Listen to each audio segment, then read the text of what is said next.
Hey, quick question.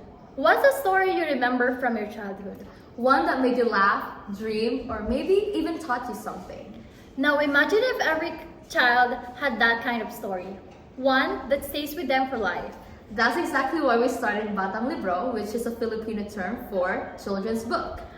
Our books aren't just words on a page. They spark imagination, teach important lessons, and bring families together. And the best part, they celebrate culture, diversity, and the magic of storytelling.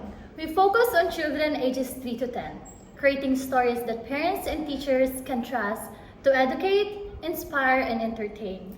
And we know there's a growing demand for books that blend adventure, moral lessons, and cultural richness. And that's exactly what we deliver.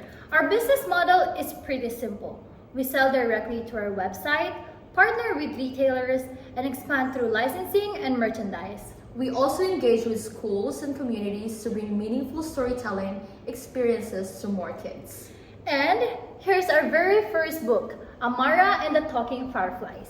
This story is about a young girl in the Philippines who's afraid of the dark until she discovers that fireflies have a secret. They tell stories. Through Amara's journey, kids learn about courage, curiosity, and the magic hidden in everyday life. And this is just the beginning. We want to get these stories into the hands of kids everywhere in the world. And you can help. Follow us, share our books, and be a part of the journey. Because every child deserves a story they'll never forget. And let's make reading unforgettable. This is Aaliyah. And I am Marjorie. And we are Batang Libro.